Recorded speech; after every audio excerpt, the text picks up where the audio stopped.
That's good. All right. All right. Welcome, everyone. This is kind of our first edition of More Than Strength. So for those of you that are tuning in for the first time, which would hopefully be everybody because we haven't done this before, it'd be logical. This whole idea is we're going to talk to different people within the strength community, Alex being our first guest here, but dive into more than strength. We'll talk about some fun stuff, but we're going to start the first portion off with some questions related to strength and conditioning. So if that's what you're here for, that first portion is what you're going to want to listen to.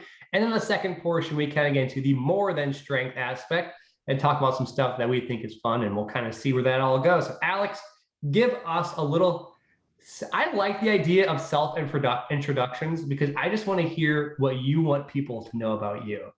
He likes long walks in the rain. No, go ahead, Alex. All right. Well, what's up, guys? I'm Alex Cost. I'm from San Diego right now, originally from the Bay Area, East Bay. Went to San Diego State, got into strength and conditioning through playing sports in high school, and then eventually that fizzled out, I'm sure, with as most people in our community. And then now specifically, I do a lot of work with basketball athletes, but just working to get into team sports and educate myself as much as I can. And you work with quite a few variety of college high-level athletes. I know you had a guy, he was an overseas guy or a G League guy you just worked with recently that I saw following. So I was with San Diego State for a while, and then their strength coach left for the Clippers. He's kind of Kawhi Leonard's guy. And when they got a new guy, he said he didn't need me anymore, basically. And so some of the guys keep coming back to me, but Matt Mitchell, Yanni Wetzel, I've worked with, who's over in New Zealand. Now I'm working with Joel Mensah, Nate Mensah, Josh Tomaic. I mean, a lot of just SDSU guys during the off season. Some of them have transferred and played overseas and stuff and come back, but it's been really fun. It's been really, really fun to work with elite athletes and just maintain that relationship. Yeah, it's different because when you're working in a college setting, you're limited by certain areas, but in the private setting, you no longer have, only the 45, 90-minute window. You have a little bit longer window, so you can kind of do a little bit more what you want, and that communication between you and the athlete is so much more profound, right? You can actually talk to the person about what they want to do versus trying to assign, because there is an issue with that, right? You can't really talk to every single player one-on-one in a college setting. When you got 20 guys, you don't have enough coaches for that. But in a private setting, one-on-one, you do have that. So I'm assuming that's been a fun experience for you. Yeah, it's been great. And you can also give the athlete a little bit more autonomy over the workout because it's just you and them. And so if they like certain movements, if they don't, if they feel like they need to work on a certain thing or what they don't want to work on or things like that, obviously you don't just let them pick the workout, but it's nice to give them a little bit more ownership over it. And then it also just helps you get more creative, right? Like if they like doing a certain thing, then you can try to manipulate certain moves to try to basically do whatever they want to get done in that session. And what the athlete needs becomes a little bit more important because there's that one person. So with that in mind, we'll just dive right into it. Major topic or area of interest that you're diving into right now, that's been on your mind that you something you want to dive into a little bit further, maybe. Yeah. One thing, I mean, just kind of going off that is like individualization of workouts and like through the form of athletic profiling, whether that's like force velocity profiling. I know you've been doing a lot of stuff on like tendon and like optimal tendon stiffness for jumping and things like that. So something like the elastic utilization ratio is like new and something that I think is cool. But just in terms of that, like seeing where certain athletes place on these spectrums and just giving you an idea of what they do need to work on objectively, but then also kind of what you see in their own movement styles and things like that. And so how are you using that? Then you said elastic utilization ratio is one of those specifically in the program. How are you using that with the athletes?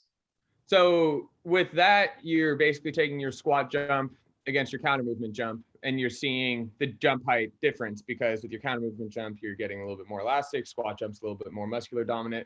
And then what I like doing with that is the same kind of concept from a force velocity profile where you can see if they're more velocity or force dominant, and then you can schedule the amount of exercises throughout the lift. So like, let's say there's 8, if they're more like static, if they're a better static jumper, like a squat jumper than a counter movement jumper, you'd probably go, like 5 out of the 8 lifts, a little bit more bouncy and trying to get a little bit more spring with them, as opposed to if they were on the other side where we need to just work on more like force development and muscular strength in that sense. Gotcha. So let's pretend we have an athlete and they are more squat jump dominant.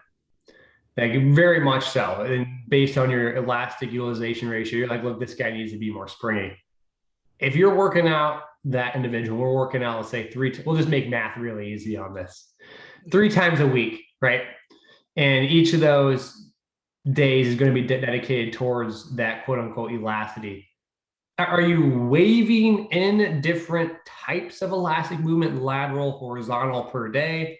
Are you focusing more just on vertical or horizontal or lateral? How do you organize that once you have that bit of information to apply it to that athlete beyond just like, oh, we need to get bouncy, but now what's kind of nitty gritty of getting more elastic look like to you in that situation?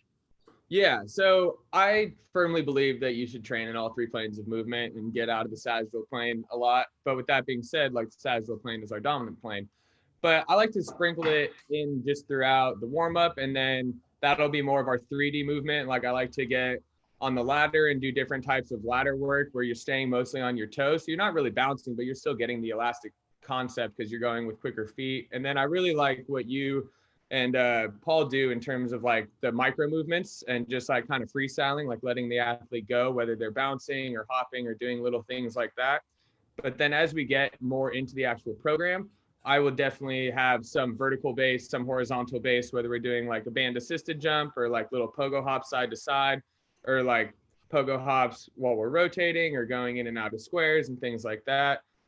So I wouldn't say I focus more on one than the other, because I just firmly believe that you should work in all 3 planes of motion, because that's what sport happens in and what life happens in general. Fair enough. That's there's no right answer, right? It's not like you're like, oh, that this is the right answer. It's everyone just doing our best to try and solve the difficult problem of making someone better. I've been working with Reed, and one of the things with him, it's a unique experience because we work. I mean, like I make him breakfast, so it's like we're from like 8 to 4 every day, Yeah. and so it's not every person gets that time slot, and so I get that. And so my background and ability to apply this is very niche, right? It's not like, oh, I can take this and run with it. But I've changed my mindset quite a bit in regards to my programming is merely a derivative of his skill work. So we sit down, we'll watch all of his training clips.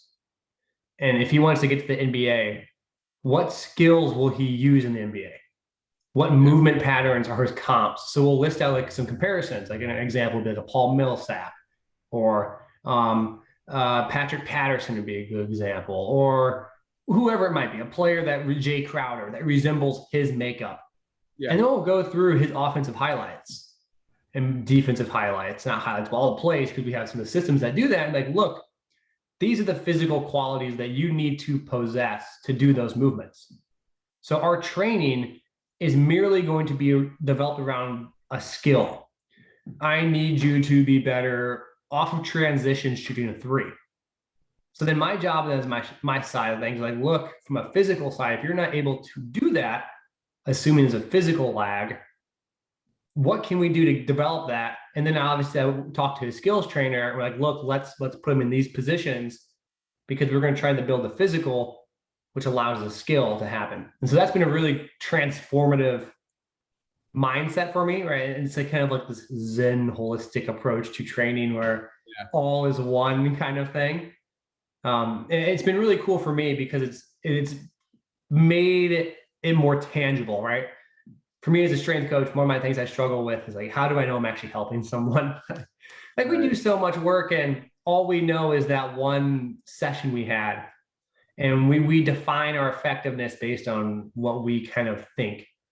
And so I like the fact that, like you said, you're using objective measures like the elastic ratio and all stuff. I just saw the same kind of things to understand what we need. But again, based on my situation, I just have a massive time slot.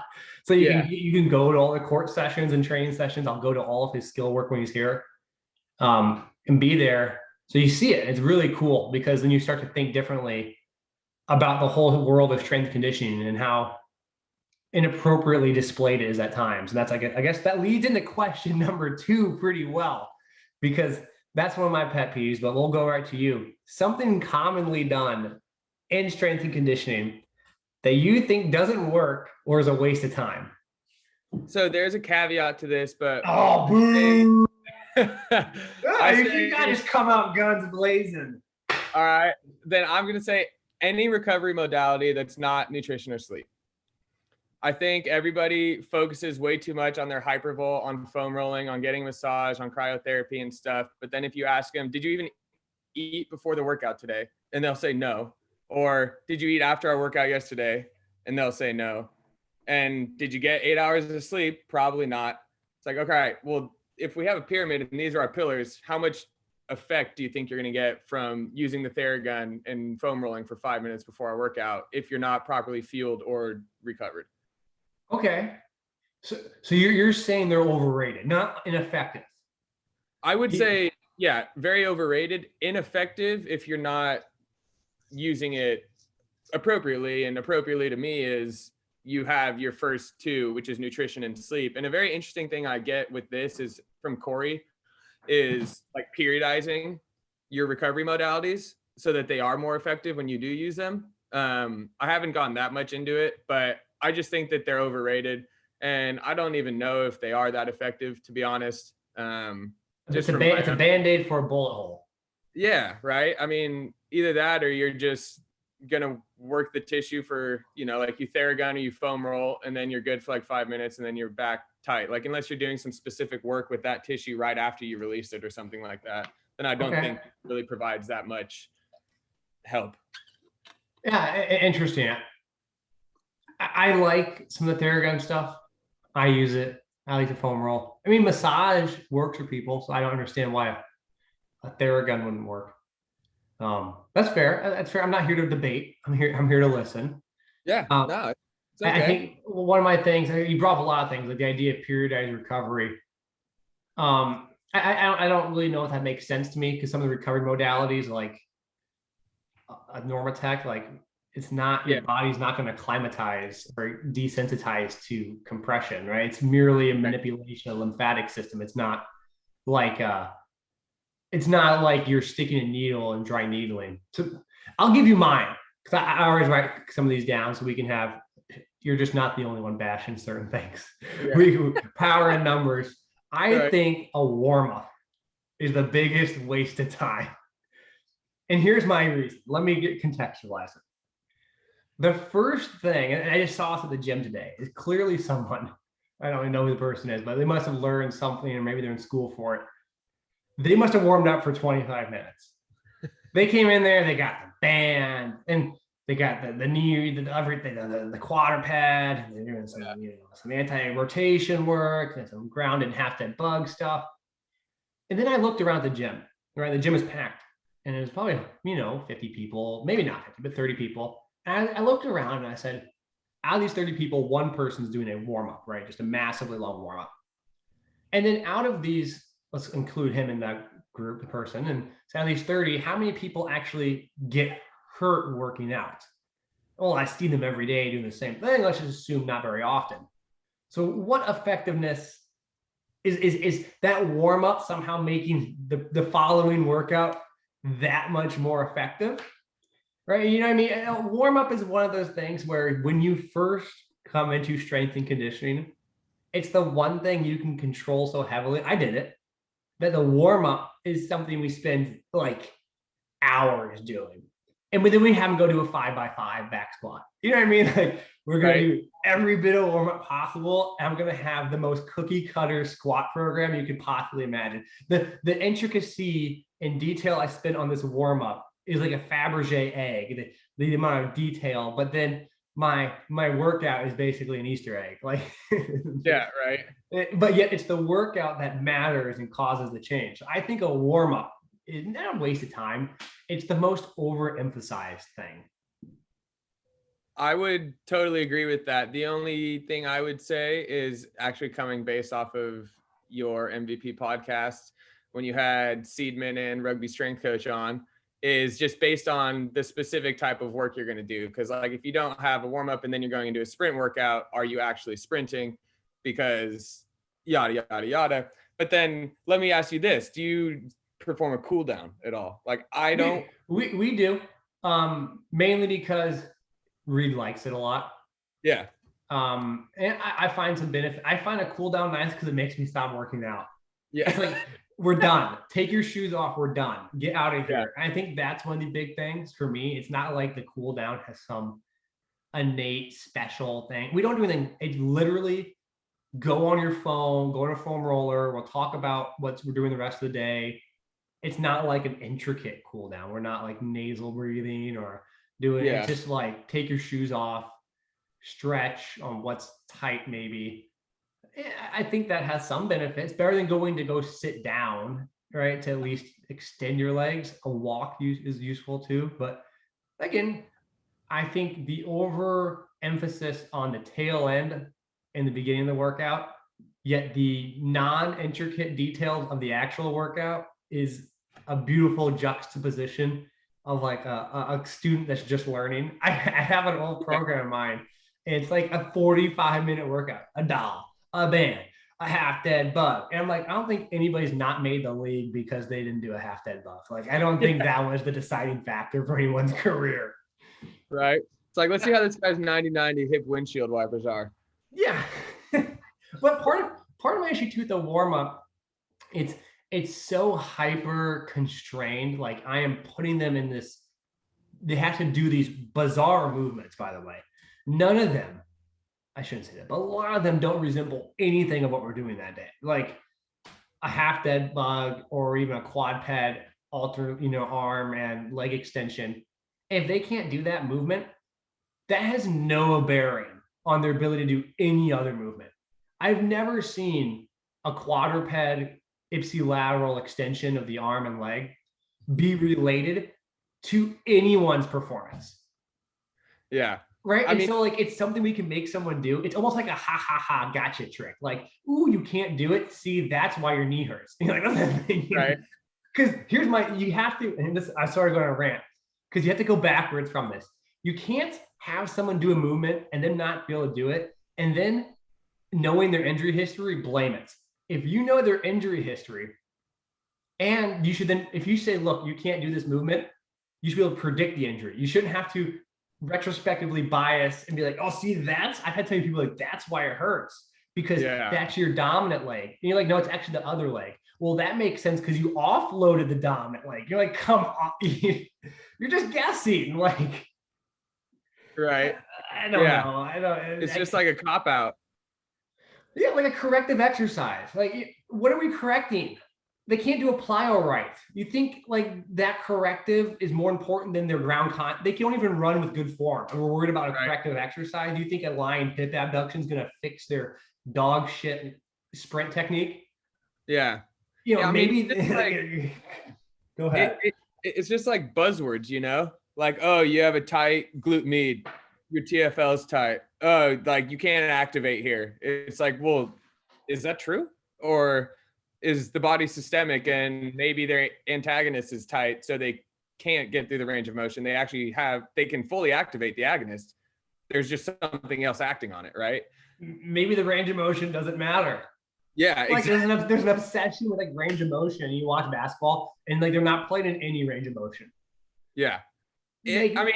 Except like extreme decelerations, maybe like when they're really trying to stop on a dime, like they get into some pretty deep hip internal. But yeah, like other than that, most of it's played in like your athletic stance position, which is not like pushing any means on like end ranges.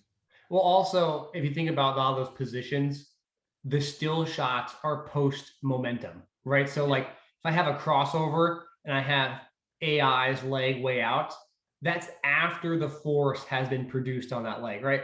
There's an arbitrary time slot is not telling you the ground force reactions. So like if I'm watching a Euro, they might get in a hyperextended, elongated position, but that's due to the propulsion from a normal position that got them there. No one's like in this ridiculous and very rarely in range position. The in range positions are typically byproducts of carried momentum, at least my opinion. Because you don't see that. I'll tell you one thing as well that I just got my mind on. that I've never really been, or I'm starting to become less and less of a fan of, especially with sports and basketball, is ground-based core work, like laying on your back and doing core. We don't do it. I don't. People hate me. You cut my workouts, you would get people laugh at my work. We don't do anything. Reed always asked for it, and I said, like, shoot, you can do that whenever you do your sit-ups whenever you want. I don't care. Like, do your half dead bugs wherever. I think plyometrics and sprinting and that kind of movement is so much more core dominant than people appreciate. And you can do small build-ups like that, and you can do certain plyos. But go ahead. I mean, interrupt. Go ahead. No. I mean, I think it's that exact thing. And I think it's almost like your core work, to a sense, should almost be more about bracing your torso as opposed to trying to flex your spine or like rotate or things like that. I think it should be more resisting outside forces. Like I like banded D slides where they're trying to resist rotation, because in basketball, you got to stay square if you want to play defense. Something like a pal-off press where you're bracing while your arms are out in front or up above.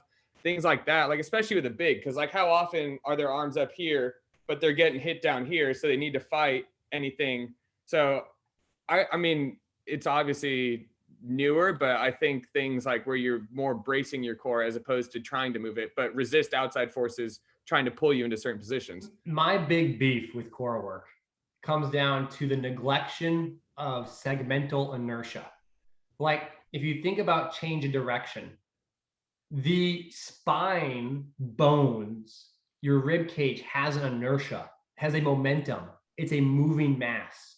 Yeah. And we don't appreciate that your core is working synergistically with your legs to decelerate. You apply back into the ground to decelerate that skeletal system. So like if I think about change of direction, I cut. If I just, my legs stop, my core don't, my spine would topple over and I'd fold like a taco, right? Yeah. So I actually need the opposite side to work, like you're saying, to rapidly contract and brace. And so the core work that we do actually perform, it's a lot of like quasi-lateral flexion, upright side bends. Yeah. I'm a big fan of this because if you think about it, in my opinion, it's that opposite side oblique rapidly contracting in a quasi-iso kind of braced position, which is trying to pull back, decelerate the segments of inertia moving. And it's doing that wrapped around the hip, right? No one, it's like, if you're just floating in the air, you can't rotate your core without throwing another segment around. If you think about you jump in the air, you're not going to be just like magically flipping your core. You have to like turn your hips. But in the ground, it's a well-timed hit the brace, but you're also now rotating. I don't know. I think the core is very confusing because no one accounts for the actual inertia, the momentum of the individual segments moving. And so often we're like, let's do core work. But really, core work in sport is happening at really decently high velocities of these masses having momentum, but you're stopping your upper body center of mass. That comes down to a poor biomechanics assessment, because in biomechanics modeling, like there's two mass models, your upper body and your lower body, because we do that for easy math. But in theory, every segment has its own mass, center of mass. Like each spinal segment has its own center of mass. I don't know. It's something I pondered about, but I don't know what it means. No, I like that. And that's also like why I got into a lot of, like, I like doing a lot of band work, just like side lunging, forward lunging with the band pulling you into that lunge, because then you have to work on stopping the momentum. But again, it's also like a core exercise because you have to utilize, whether it's like your rectus or your transverse or your obliques, like going side to side or front to back, or whether you're doing some sort of rotation, but you have to control your entire torso as the lower half is going into these different positions. I like that. I do, because you're manipulating that momentum too with that band. You're adding that fake momentum or self-imposed. So you know what? Let's dive into the fun stuff. Okay, let's do it. What the people want. Yeah, give them what they want. We talk about strength and conditioning. We need a little more cowbell. Yeah. Let's talk about life. All right. What hobbies do you have outside of strength and conditioning that you are passionate about? Anything at all. Whether it's anything. If it's Magic the Gathering to surfing, I don't care. I'm a nerd for all the above. That's so funny. I played Magic so much in elementary school. I used to collect all the cards. Now I surf because I'm in San Diego. What a guess! I had such a looked in my crystal ball right there. I had no idea for all my listeners. No idea. Surfing's great. I mean, I live like 0.3 miles from the beach, so I can just walk my board down. It's a nice little break over here. So that's fun. Love playing pickup. There's a cool league down here called Vavi, and they do like kickball, volleyball, kickball. Then you go play flip cup. They do like flag football, like all that kind of stuff. But anything that's like outside and social. I'm a very social guy. I actually learned the other day that I guess the difference between an introvert and an extrovert is how you refuel your battery. So do you get more refuel from being alone or like being around other people? And that's kind of how I know I'm an extrovert. I already knew that, but just like being around other people, whether it's even like going for a walk, going on a hike, playing sports. I love playing video games. I play MLB The Show way too much. But that's not the best one. We all know that. EA Sports. MVP Baseball 2005, still the best gameplay of any baseball game. The gameplay was complex enough that you could do hit and runs, you could steal, you could pick off, you could do pump fake throws, but it wasn't at the show. The show has far too many animations. Like there's like it's the graphics still hold up today on MVP Baseball. Yeah. Not to mention the soundtrack. That soundtrack is legendary. The MVP Baseball 2005 soundtrack is Tessie. The Tessie's on there. I can almost name them all. I owe you and like I owe you. There's one of them. Oh me, I owe you.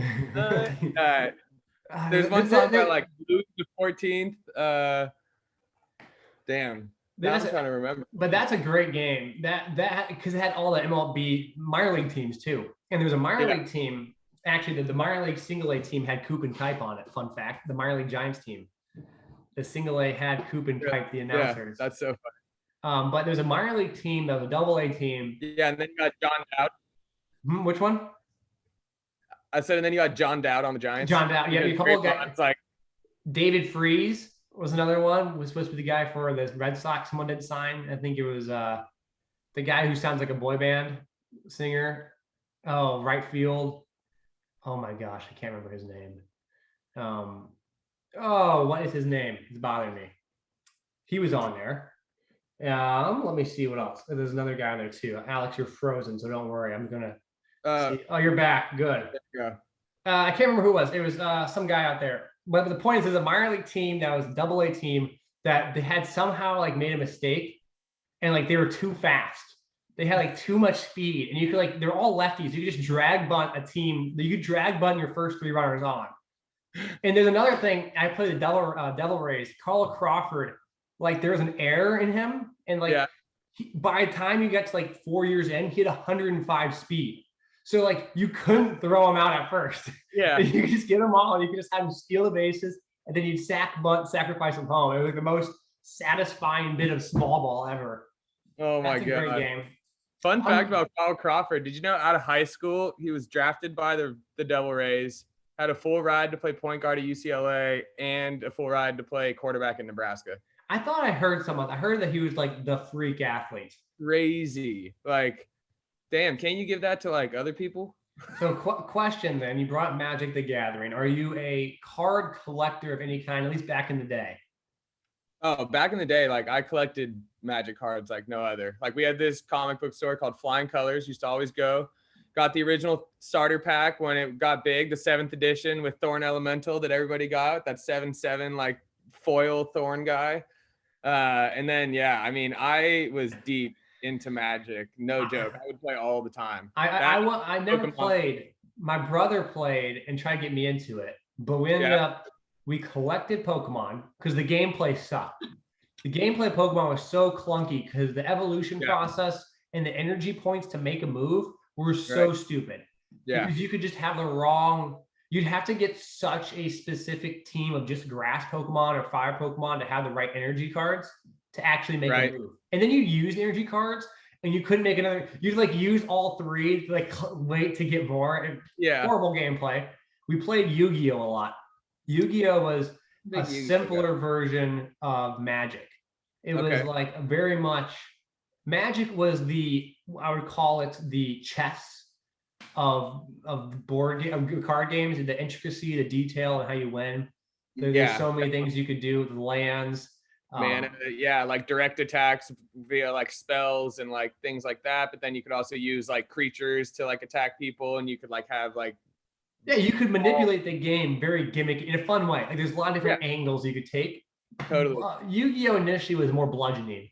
It was just like you got to get more points, but there was some level of they introduced some trap cards and magic cards, and so it was a little bit, but it never had like the lands that you could play in Magic. You could never get rid of someone's land and Yeah, make it more right. favorable, so you could have certain type of decks. And the legacy of Magic was far better gameplay long term. I regret not playing it because it does seem like the sustainability still to this day is there.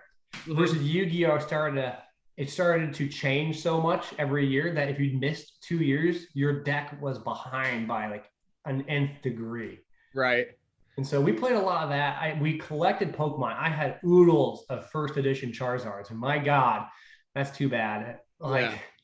I had a first edition Team Rocket box I got for Christmas, and I must have had 40 first edition Charizard. It just spit out Charizard. I was like, this is so stupid. I don't want these. And like looking back on it, it's like all those would have bought me several houses at this point in time. Right. It's crazy how much that stuff is valued at now. Like I had the classic, binder with the 9 slots on the pages with all my Magic cards, and then I had like just shoe boxes full of Magic cards because my sister's boyfriend at the time was over it. He was too cool, and he just like gave me thousands of cards. And it's like Christmas Day when you get new cards, right? Because Yeah. you're like looking through all of them, like, oh, like this is so cool.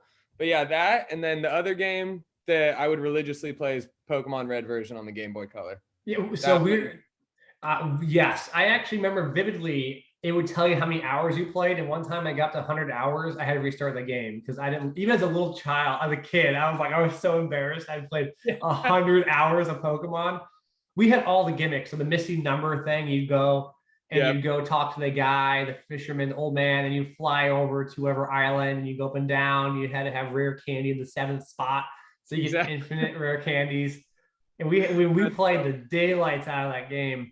And you'd Yeah, always be tempted to get the Caterpie to Metapod to is it Butterfree. Butterfree because it Yeah, was so overpowered early on.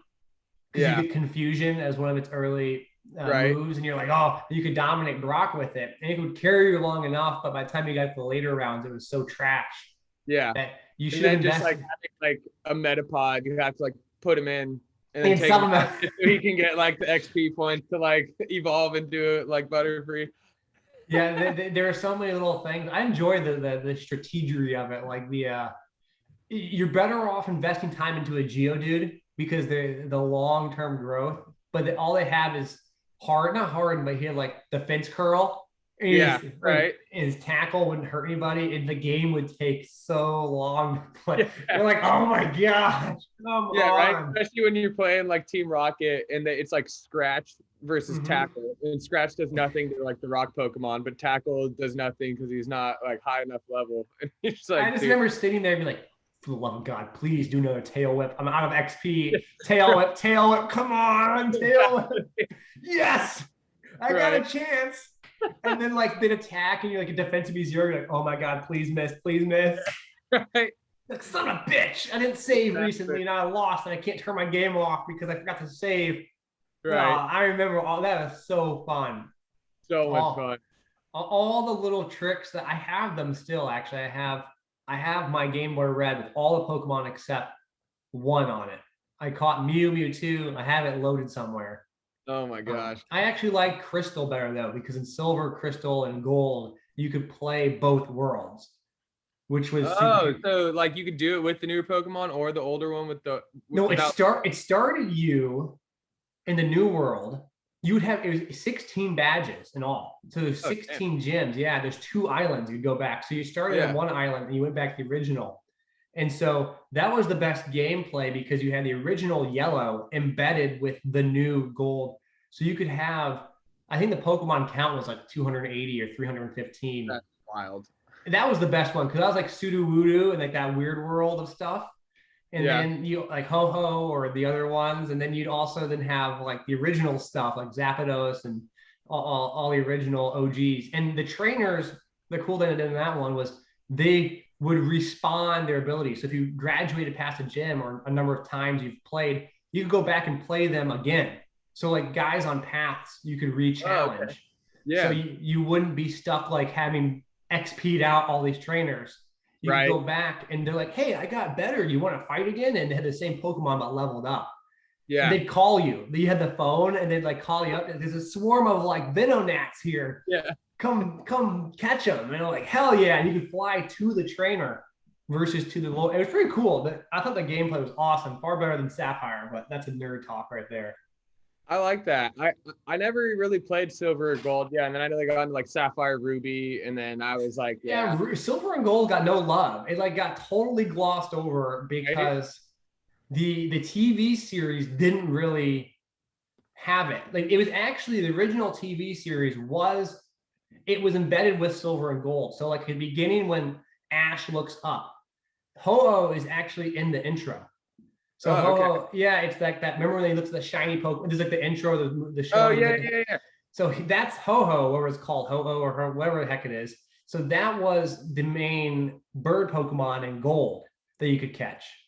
Now it was actually originally, I guess, embedded in the series, and so like it was always made to be the sequel, which is why you could fight both islands.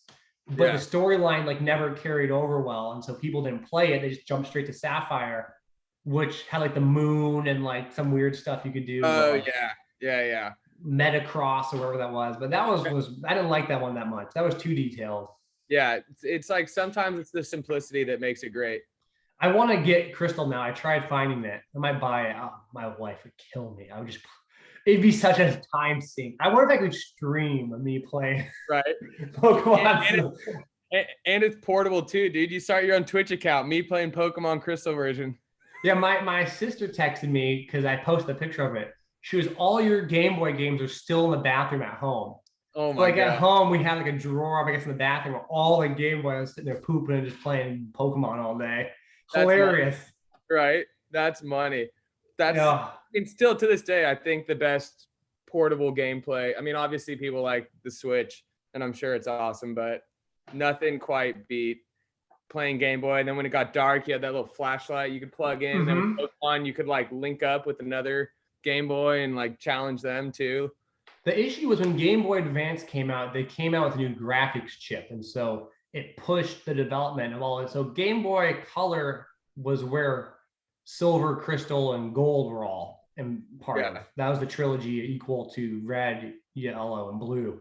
But then Game Boy Advance came out, and so they pushed out Sapphire quick and Ruby and Emerald because that was on the Game Boy Advance. But the Game Boy Advance opened the world to other games like Tony Hawk Pro Skater. And like I had a Tony Hawk, I'd play the crap out of that game. Yeah, that was legendary. That, and I played what was it? I'm blanking on it. It was a baseball. Oh no, I think it was Backyard Baseball that I just played the crap out of on Game Boy. The backyard game, those are fun. All right, so that those are hobbies we reminisce on. We reflect on, wish we had still. We divulge. I should try and just make an excuse and make a Twitch account and be like, yeah, it's a new business opportunity. Just playing Pokemon all day. No one's watching it. Hey, it'd be original. Nobody else is doing it. It'd be hilarious. I'll like try and play Pokemon. It'd be fun actually to be like stream Pokemon Red, but try and win with 6 Geodudes. Yeah. Like something ridiculous. Right. You just get to the water guy and you're just like, fuck. Defense scroll. Sand attack. Try and get this guy to miss. That'd be hilarious. Right. You send out like Sandshrew or someone who's quick enough, and you TM them or you boost them so they have super high speed because you give them the candies that boost the speed. Like you could give them like the vitamin things that like boost their whatever it was. And you get them out and sand attack, and then they miss you, and then it's more likely they miss you again. So you just keep sand attacking like 20 times, and then you switch them out, and you bring in your dogs who can actually fight if they're weak against them. Hilarious. Bam. Down to a science. Sand attack. I just remember just hammering for like 10 minutes. Sand attack. There's no way this guy can hit me. It's got a 0% hit rate. Okay, so our last one is conspiracy theories you might kind of believe in. My computer is dying. Let me plug this in real quick. I'm gonna have to go with aliens for sure. 100% believe in aliens. I'm listening. And I promise. Go ahead. One I that I gotta plug my don't- computer in. It's dying. You're Give me a good. second. Uh-oh. Well, I gotta move outlets. I'm not sure what is happening here. Uh-oh. I'm losing the computer. No. Oh, what is this? All right, we're back. I apologize, people listening and watching. There's no editing in this. You saw that real time. It was like a piece of something stuff. I wasn't charging. I'm back. So aliens. What else? Aliens, and then one that I don't honestly know that much about, but is really interesting to me. And I think like that start, by the way. I interrupted you. I like that preface. Conspiracy, I don't know much about, which is already an oxymoron because no one knows much about a conspiracy. Right. But I really like. So go ahead. I'm excited. But it piques my interest, and that's the simulation theory. Oh, okay. I'm glad you asked. I think simulation theory has a massive flaw in it. Huge flaw. Great. Teach me. I think there's two reasons why simulation theory would exist is logical but proposed inappropriately. And this is my theory, if civilization somehow was on the cusp of breaking, right, in some distant future, and it had to figure out how it got to this situation and what it could have done better to overcome it, the best way to do it were to have a simulation where it has almost near infinite number of dimensions, where every action has inverse actions to it. So you would, in theory, be able to measure and assess every single possible outcome, even the mundane that might have an effect. So I get that proposition. The idea is like there's some master AI that is utilizing all of us to extract information from, and one of these dimensions is going to be the solution to whatever problem, and will continue on parallel with that universe and whatever. So that's kind of the idea, correct? Yeah, I believe so. And it's that, like, the way you described it is almost like Doctor Strange in Avengers Endgame, where he like spinning his head everywhere and he's like looking through all the dimensions and all the possible outcomes of their fight with Thanos. And it's like, we only need one. Yes, yeah. So that's the idea, right? So they're right? Trying to figure out one. My issue is twofold. Number one, it's under the assumption, the base layer assumption, that humans have an innate drive to make a simulation. Yeah. Right? That is one radical flaw in it, because civilization existed without technology prior to. And so why would the Egyptians not have strived to develop technology, and every other previous civilization strived to develop simulation-like technology if the whole existence of our being is to develop a simulation? Because that's what the simulation hinges upon, is the idea that we are on a crash course that we cannot avoid to make the simulation. Yeah. And so that doesn't make sense to me, being that technology is not an omnipresent entity throughout culture. So it's illogical to say that human beings are on a crash course to make a simulation when technology is something that didn't exist in previous culture. And if human being is an all-encompassing, somehow genetic backbone to get to this point, that is massive retrospective bias. That's basically saying, like, they must have been trying to do it, because if it's somehow driving factor, then that doesn't make sense to me. If I enjoy go ahead. What do you have about it? I was just going to take it back to an extremely basic concept in like simulation theory. Is it actually goes into a South Park episode when they realize that all the different planets are like different channels in like a cable, like, you know, like, I don't know, some sort of cable service that's one like alien ship watches, and every single planet's life forms are a different TV show, but they can manipulate different choices that they can make. So it's more on like a instant basis as opposed to something is already programmed for the end. So then it could be based off of, all right, well, they don't have technology back in like ancient Egypt, but let's see if like human civilization like adapts enough to get to technology into the point where, you know, now that can be a choice that is part of this TV program that is ultimately just a form of entertainment for a different species. That's fair, but again, that's a huge. My issue with other species assumption is the commonality assumption of consciousness. Like you Yeah, cannot assume that somehow whatever, if there's another intelligent life form, it too came from some sort of shrew creature that has an animal, forebrain. It doesn't have yeah, two hemispheres. It might not even have emotions, right? There's no logical reason as to why their lineage of adaptation and evolution should be the same as ours. And true. so for us to, and that actually brings up my point of something I think is interesting no one talks about in regards to simulation or multiple dimensions, and that is the adaptation process. So imagine this. Imagine we were shrews, right? These little, and we know this for a fact to an extent, that other animals can perceive and sense things we cannot, because we removed that sensation or didn't develop it because it didn't impose a threat upon us, right? Yeah. So we develop our senses based on survival. And just taking it, we're gonna go off the deep end here. Imagine that there are other beings that are in a different sensory realm that are currently all around us, but they cannot physically touch us, they cannot harm us, they have no impact on our environment. There is no reason, if they don't pose any disruption to an environment, that we would continue a unique sensory adaptation to them. So we'd Yeah. eventually desensitize because all they did was cause distraction and got in the way of survival. So those that were less sensitized to them were actually having higher rates of survival because they'd ignore them and focus on other areas. So who knows what other things could possibly exist within our realm of quote unquote sensory that we have merely adapted away from? Because again, a lot of our models are under the assumption that what we perceive sensory is all that we can perceive sensory and not all that we quote unquote need, because need is based on evolution, survival, and the fact that it affects our ability to produce offspring. If Mm-hmm. if sensing these things actually reduced our likelihood of offspring, it would be logical to assume that more fit animals would actually not be able to sense them, right? And so like it almost brings up, what other things did we lose in terms of sensory that we now would deem important because we have consciousness, but as an animal we desensitize to it because it would merely cause distraction.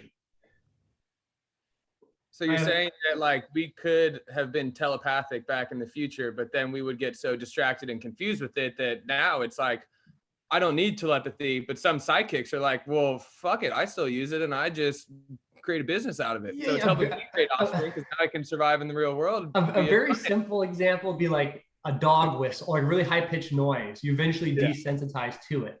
And if we assume that that high pitched noise is chronic and some of our population is less sensitive to another, and the sensitive population eventually it hinders them in a reproductive fashion. I don't know whether it's foods or whatever it would be. And Yeah. then the desensitized group proliferates and they become more productive and reproductive and they grow. Well, then we lost the entire side of that perception of sound because we now developed a group of individuals that no longer even hear that sound. They're not desensitized. They have all like the genetic predispositions to not sense it. So my question is always, how do we know what things exist if we ourselves are innately limited in perception itself? There's certain UV lights we don't see. We don't have sonar, like not sonar, but whatever those bats have. Yeah. There's certain things we haven't adapted. Oh, I thought it was interesting. That's not about simulation theory, but it's Nope. my But random it doesn't theory. matter. Yeah, I like that. Yeah, I don't know. It makes me wonder. Like you have all these, like, what did we used to have? If you had the whole, because no one wants the whole gamut of sensory perception. If you had the whole gamut, it'd be impossible to function. You'd smell everything so vibrantly. You'd see everything so vibrantly. Like imagine if you had hawk eyes, a dog nose, a bat's sonar, and a rabbit's ears. You like would blow up. Yeah. Just be overstimulated 24/7. But if you could filter all that, maybe you could sense something or perceive something or interact with something that exists in a plane, a sensory plane that we didn't or weren't able to interact with before. And in order to interact with it, you both need to be in that sensory plane. An example would be you can't like draw a picture for a mole and have it understand it because a mole is blind, right? You know, like no matter how much we try to have a mole see a beautiful picture, it could never see it. And so if something tried to interact with us and they had to interact with us through the same sensory plane, then if we don't have that sensory plane, then who knows what we could be missing. That's wild. That's my wild That's adapt. It's my belief that we take our approach of quote unquote like parallel dimensions and stuff, not from an evolutionary standpoint. We don't take it from what could we have had that is not useful at the time, so we lost it, but now with increased consciousness would be useful because consciousness in the forebrain acts as a filtration system. So we could deem whether or not to interact with it. A la like a ghost. Imagine if ghosts exist in reality, right? Let's just pretend they're real, but they can't touch you. They can't talk to you. They can't move you. They can't do anything to you, but they exist. You could see them walking, for example. They would do nothing but distract you. Exactly. Right? As a dog, you'd constantly think that there's a ghost there, so you wouldn't get the food. And and so the animals that would not perceive the ghost would be more fit to survive, because imagine if there's a ghost by a fallen apple. Well, one animal might be afraid to approach it because it senses a threat or a being, while the other one doesn't even notice it. It goes and eats it because it's not interacting with it. So we would then lose the sensory ability to perceive a ghost, I guess, because it has no innate bearing on our capacity to function outside of it being negative. That's my theory. That's wild. It's got my brain turning. Yeah, I don't know. I think it kind of makes sense. At least it does. You can have some proofs to it in regards to elementary adaptive desensitization and losing of things. Like you can even argue like things like your tonsils, or as an example, there's certain glands that have atrophied due to evolution. Hair on our body. Some people don't have palmaris longus muscle, like that one, like right here. Yeah. Right? Because if you don't use it, you lose it. Apparently. Yeah, because there's no reason, right? That's the whole idea of epigenetics, is the idea that you can pass on needed survival traits. And so because it's not necessary, it got passed on so many times and not be activated that the dormant gene no longer even develops it.